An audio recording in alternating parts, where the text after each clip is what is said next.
Porque, como usted bien dice, señora vicepresidenta, esto es una sesión larga y complicada. Con el tema nos repartimos los tiempos. Yo me voy a centrar en la cuestión sanitaria del Servicio Extremeño de Salud. El señor Esteban nos presentaba los presupuestos del Servicio Extremeño de Salud con la consolidación de 51 millones de euros de crecimiento presupuestario. Y nos decía que sobre ese presupuesto se consolidaba la inversión de 38 millones, sobre lo cual quisiera hacer varias matizaciones o varias preguntas.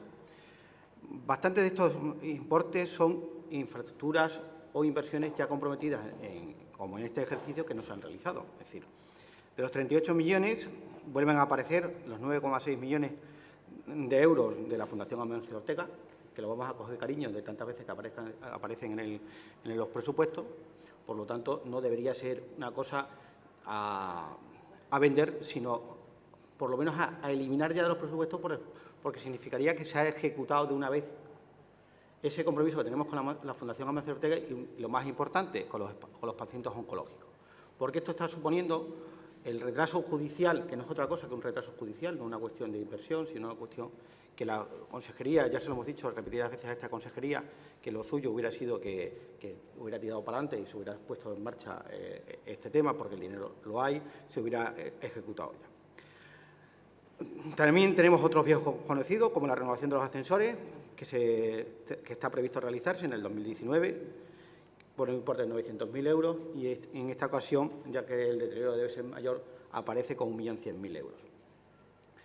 Esto hecho también afecta, esta falta de inversión también afecta a otros, como los centros de salud de Logrosán, comprometido en el ejercicio 2019, que aparecía en la propuesta de la Junta de Extremadura en los presupuestos anteriores, y vuelve a aparecer el centro de salud de Logrosán, del cual no se ha avanzado y del cual se ha hablado mucho, pero no se ha hecho nada.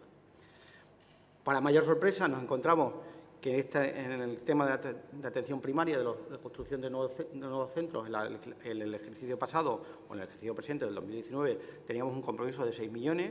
Al final, con esos 6 millones, estaban comprometidos para 3 centros de salud, Torre de Don Miguel, Logrosán y Aigal, de los cuales están en vía de finalización, solamente Torre de Miguel y Aigal, como decíamos anteriormente, y nos encontramos que ahora, para la misma ejecución nos encontramos con 1.800.000 euros, en vez de 6 millones, pero encima con el problema de que no son 3 centros de salud, que si nos encontramos que son 5 centros de salud: Fuente de Canto, Logrosán, Los Santos de Maimona, Orellana la Vieja y Valverde de Hermes.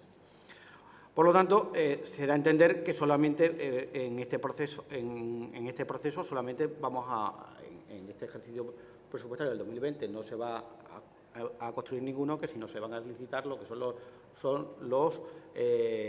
la fase técnica de los proyectos.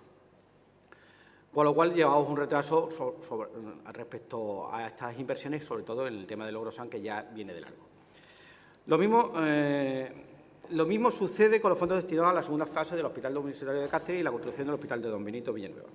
El Hospital Universitario de Cáceres, la segunda fase, ya estaba comprometida en el ejercicio pasado, pero desapareció, igual que el importe destinado a los nuevos hospitales de Don Benito Villanueva, también desapareció los importes, porque se destinaron en este mes de mayo pasado a pagar la carrera profesional del Servicio Extremeño de Salud. Lo único que ha aparecido son los 67.000 euros famosos de esa segunda fase, que hoy en la prensa y en los días anteriores ha sido polémica, de que era escaso para ese preproyecto técnico para saber cuáles son las bases técnicas por cómo desarrollar el proyecto, y que los propios arquitectos lo están recurriendo en los tribunales. Vemos que existe mayor compromiso por los presupuestos, o por lo menos entiendo que hay mayor compromiso con el Hospital Don Benito de Villanueva que respecto al Hospital de Cáceres, porque respecto a los fondos FEDER hay un compromiso plurianual, es decir, y donde existe, aunque en este ejercicio existe 2 millones de euros, se entiende que hay dinero suficiente para pagar el proyecto, que empezaríamos la primera fase, que sería la elaboración del proyecto, y con el resto de importes que están consignados en las plurianualidades se destinaría a la construcción del hospital. Pero eso no sucede en la segunda fase de Cáceres, y me gustaría saber por qué. En principio, vemos que hay un compromiso, por lo que he entendido, con la UCI de Navalmoral de la Mata, pero entiendo que había otros compromisos que tenía adquirido este Gobierno autonómico, que eran la construcción de la UCI de Coria, de Llerena y de Estéfana. No sé cuáles van a ser los compromisos, si existe algún compromiso respecto a los importes comprometidos en este presupuesto, y me gustaría aclararlo. Y sobre el capítulo 1 de gasto de personal. En el gasto de personal se nos dice que hay una consolidación del presupuesto. Es verdad que hay un incremento presupuestario, en teoría, entre el capítulo 1 del ejercicio 2019 al ejercicio 2020 de 5 millones, pasamos de 873 millones a 878, estoy agrupando todo el capítulo 1, que supone un incremento de 5 millones, pero realmente, si vemos la ejecución presupuestaria, el consolidado a fecha actual son de 876 millones, es decir, apenas hay una diferencia de 2 millones. Con lo cual, la reflexión en la que me hago es que si el incremento salarial previsto para los empleados públicos es del 1%, y si las matemáticas simples me da casi 8 millones, casi 9 millones para gasto del capítulo 1, ¿qué vamos a crecer? ¿Y qué vamos a consolidar? Y las necesidades, ¿dónde se va a recortar?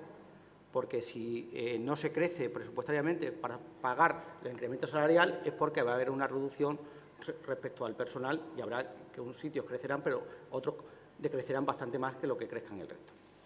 Sobre esa cuestión me gustaría que también me lo aclarase, porque creo que es importante, porque es uno de los capítulos más importantes de la presupuestario del Servicio Extremeño de Salud. Respecto a la farmacia, es verdad que hay un incremento, ya lo dijimos en la comparecencia del señor consejero. Nos preocupa la comparecencia que tuvo en la Comisión. Señor Casares, a título informativo, han consumido ustedes 7 minutos ya. Bueno, pues entonces voy terminando. Con el tema de la receta farmacéutica, lo único que me gustaría decirle que me gustaría que me aclarase si van a hacer un plan para reducir el gasto medio por paciente, que somos el más elevado, como dice el informe de AIRE, porque creo que hay mucha materia ahí para hacer. Muchas gracias.